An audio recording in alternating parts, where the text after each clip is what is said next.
Cockroach जनता पार्टीच्या अभिजित दिपकेंचं जंतर मंतरवरील आंदोलन हे सुरूच आहे। आजही जंतर मंतरवर आंदोलकांची मोठी गर्दी झालेली आहे। जंतर मंतरवर पोलिसांचा कडक बंदोबस्त तैनात आहे। अभिजित दिपके आणि पोलिसांमध्ये बाचाबाची झाली। चर्चा करण्यावरून दिपके आणि दिल्ली पोलिसांमध्ये वाद झाला। शिक्षण मंत्री धर्मेंद्र प्रधान यांच्या राजीनाम्यावर आंदोलक ठाम आहेत। शिक्षण मंत्र्यांच्या राजीनाम्याशिवाय माघार नाही अशी दिपकेंची भूमिका आहे। सरकारनं आता चर्चेसाठी जंतर मंतरवर यावं अशी मागणी दिपकेंनी केलेली आहे।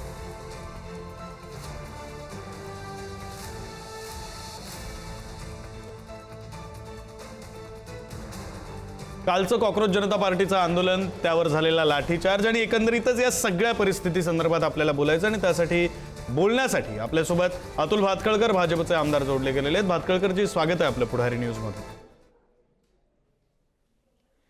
सर, सगळ्यात पहिला प्रश्न आहे की काल आंदोलन झालं त्यानंतर आतापर्यंतची आपण सगळी परिस्थिती पाहतोय। प्रचंड टीका सरकारवर होतीये, रोष लोकांच्या मनात दिसतोय, सोशल मीडियावरून तो दिसतोय, प्रत्यक्षही लोक बोलतायत। आपण या आंदोलनाकडे झालेल्या लाठीचार्जकडे कशा प्रकारे पाहताय? नाही बघा, लाठीचार्ज होणं, त्याच्यामध्ये आंदोलक जखमी होणं ही अत्यंत दुर्दैवी बाब आहे। मी आता पाहत होतो, आपण काही व्हिडिओ दाखवले, काही आंदोलकांना लाठीचार्ज झाला, पण त्याच वेळेला अनेक पोलिसही जखमी झालेले आहेत। अनेक जण त्या ठिकाणी दगडफेक करत होते आणि त्याच्यामुळे या प्रश्नाकडे बघत असताना जेन्युइन विद्यार्थी आणि त्यांच्या आंदोलनाचा फायदा घेणारे विरोधी पक्षातले राजकारणी यांच्यामध्ये मुळामध्ये अंतर ठेवलं पाहिजे। आणि त्याच्यामुळे अभिजित दिपके एकीकडे आपचा समर्थक होता, हे काय आता लपून राहिलेलं नाहीये। पण त्यांना जर का खरोखर हे आंदोलन अराजकीय ठेवायचं होतं तर त्यांनी राजकीय व्यक्तींना तिकडे प्रवेश द्यायची आवश्यकताच नव्हती। पण योगेंद्र यादव पासून सगळ्या राजकीय लोकांनी, विशेषतः डाव्या चळवळीतल्या लोकांनी या आंदोलनाचा ताबा घेतला, त्यांच्या मागण्यांचा ताबा घेतला, त्याला हिंसेचं गालबोट त्या ठिकाणी लावलं गेलं। आणि त्याच्यामुळे मला असं वाटतं की या प्रश्नाकडे बघत असताना या दोन वेगळ्या गोष्टी करून बघितल्या पाहिजेत आणि त्याच्याकरता ते प्रश्न सोडवण्याकरता त्यांच्या जर का सरकारला ते अप्रोच झाले असते तर सरकारने त्यांच्या प्रश्नाची दखल घेतलेलीच होती आणि सरकारने आणखीन दखल घेतली असती। पण अतुलजी, तुम्ही बोलताना म्हणालात म्हणून फक्त तुम्हाला माहित असावं म्हणून सांगतोय, तुम्ही जॉईन होण्याच्या आधी आम्ही व्हिज्युअल्स दाखवले, 5 विंडो करून व्हिज्युअल्स दाखवले, पोलिसांवर दगडफेक झाल्याचेही व्हिडिओ दाखवले, पोलीस जखमी झाल्याचेही व्हिडिओ दाखवले आणि पोलिसांनी दगडफेक केल्याचे सुद्धा व्हिडिओ दाखवलेत। दोन्ही बाजूने घटना घडलेल्या आहेत, त्यामुळे तुम्ही म्हणताय त्याप्रमाणे पुढारी न्यूज तरी सगळ्या बाजूने हे सगळं काही कव्हर करते। पुढचा प्रश्न, तुम्ही म्हणताय सरकार दखल घेत होतं, 20 दिवस झाले होते आंदोलन सुरू होऊन, उपोषण सुरू होऊन, चर्चेसाठी कोण गेलं होतं हा प्रश्न आहे। चर्चेची अपेक्षा आहे की चर्चेकरता आंदोलकांनीच गेलो पाहिजे। पण वांचुक यांची मागणी काय होती? वांचुक यांची मागणी धर्मेंद्र प्रधानांनी राजीनामा द्यावा ही होती। नीटच्या संदर्भामध्ये चर्चा करण्याची त्यांची भूमिका होती का? पेपर फुटी झाली ही दुर्दैवी बाब आहे, पण सरकारने तात्काळ पेपर फुटी करणाऱ्यांवर कारवाई केली। दुर्दैवाने त्याचे धागेदोरे महाराष्ट्रात सापडले गेले, त्या सगळ्यांना अटका केल्या, त्यांच्यावर कारवाई चालू आहे। त्याच्यानंतर नीटची परीक्षा झाली, ती नीट पार पाडली गेली। अशा वेळेला जर का नीटच्या संदर्भातली काही भूमिका असती, पण मागणी काय होती? मागणी राजकीय होती की धर्मेंद्र प्रधानांनी राजीनामा द्यावा। आणि ही मागणी चुकीची आहे असं वाटतं आपल्याला? ही मागणी आंदोलकांची चुकीची आहे असं वाटतं आपल्याला? चुकीची आहे हा मुद्दा नाहीये, ती राजकीय स्वरूपाची मागणी आहे, हा त्यातला खरा मुद्दा आहे।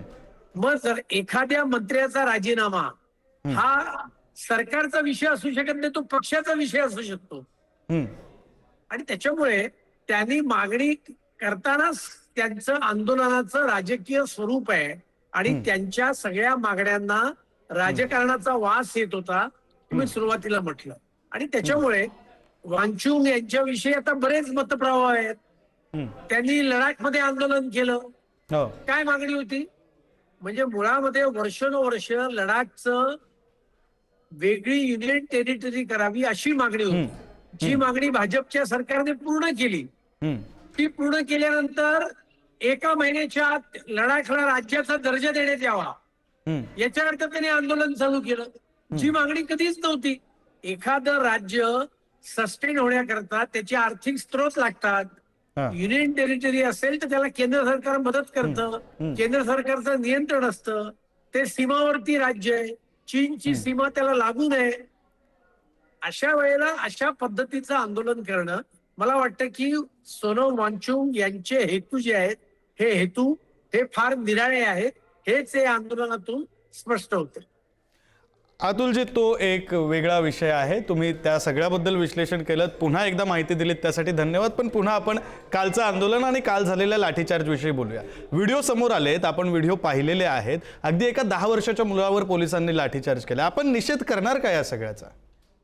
हे बघा, पोलिसांनी जर का 10 वर्षाच्या मुलावर लाठीचार्ज केला असेल तर तो काही त्याचं निंदाच केली पाहिजे.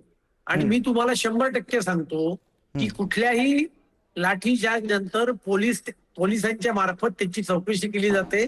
ज्या पोलिसांनी अनावश्यक बळाचा वापर केला असेल त्या पोलिसांवर 100% कारवाई केली जाईल. बरं, आणखी 1-2 प्रश्न आपल्याला विचारायचे आहेत अतुलजी. त्यातला प्रश्न असा आहे की आता विरोधकांकडून जी टीका सुरू झाली आहे कालपासून, काही मिनिटांपूर्वी अमित ठाकरेंची प्रेस कॉन्फरन्स झाली. अतुलजी, बरं बोला, आपलं पूर्ण करा. 10 वर्षाचा मुलगा त्या आंदोलनात काय करत होता? तो तिकडे कसा काय पोहोचला होता? याचा तुमचा प्रश्न योग्य आहे. आंदोलकांना हा प्रश्न विचारावा लागेल. एक्झॅक्टली. मग आता हा प्रश्न आंदोलकांना विचारावा लागेल. आणि आपण टीव्हीवर मी सुद्धा पाहिलंय, आपण दाखवलेलं आहे, पोलीस फार संयमाने परिस्थिती हाताळत होते. पण बॅरिकेड ओलांडून पार्लमेंटमध्ये जाण्याचा प्रयत्न केला गेला. मग पार्लमेंटची सुरक्षा महत्वाची नाहीये? आणि त्याच वेळेला यांचे 2 प्रतिनिधी नड्ड्यांना भेटायला गेले होते. मग अशा वेळेला बॅरिकेड ओलांडून त्या ठिकाणी जायचं काय कारण होतं? त्या ठिकाणी आपचे सिसोदिया काय करत होते? आपचे सिंग नावाचे खासदार काय करत होते? आणि त्याच्यामुळे या आंदोलनाचा ताबा राजकीय विरोधकांनी घेतलेला आहे आणि ते आता हे आंदोलन ड्राईव्ह करतायत. हाच त्याचा अर्थ आहे. एवढंच मी या निमित्ताने सांगेन. आतंकवादी, दहशतवादी या आंदोलनामध्ये होते. ही उपमा पटते आपल्याला? नाही, पहिली गोष्ट, सरकारने असं काही म्हटलेलं नाहीये की याच्यामध्ये आतंकवादी किंवा दहशतवादी होते. पण हे आंदोलन प्रचंड राजकीय होतं. राजकीय लोकांनी याचा ताबा घेतला होता. मला सांगा, विद्यार्थ्यांचं आंदोलन होतं तर त्या 370 आम्ही परत आणू हे म्हणण्याची काय गरज होती? हे म्हणण्याची काय गरज होती? आणि त्यामुळे डाव्या लोकांनी हे आंदोलनाचा ताबा घेतलेला आहे. अभिजित दिपके हा सुद्धा आपचा सहानुभूतीदार आहे. एका रात्रीत त्याचे एवढे अकाउंट्स कसे निर्माण झाले? आणि त्याच्यामुळे हे आंदोलन राजकीय स्वरूपाचं आहे, हे आपण लक्षात ठेवण्याची गरज आहे. सरकार जर का कार्यक्षम नसतं तर नीटची परीक्षा वेळेत झालीच नसती. ज्यांनी कोणी पेपर फुटी केली त्यांच्यावर कारवाई झाली, त्यांच्यावर त्यांना अटका झालेल्या आहेत. आणि त्याच्यामुळे मला असं वाटतं हे राजकीय आंदोलनाकडे चाललेलं आहे. विरोधकांना राजकीय यश मिळत नाहीये. आणि संसदेमध्ये घुसा हे कुठलं आंदोलन आहे? एकंदरीत आपल्याशी बोलल्यानंतर एक लक्षात आलं की आपलं असं म्हणणं आहे की हे आंदोलन राजकीय झालेलं होतं, राजकीय हेतून प्रेरित होतं, असं आपलं म्हणणं आहे. धन्यवाद अतुल भातखळकरजी, तुम्ही पुढारी न्यूजची बातचीत केलीत, सविस्तर आपली भूमिका मांडलीत यासाठी.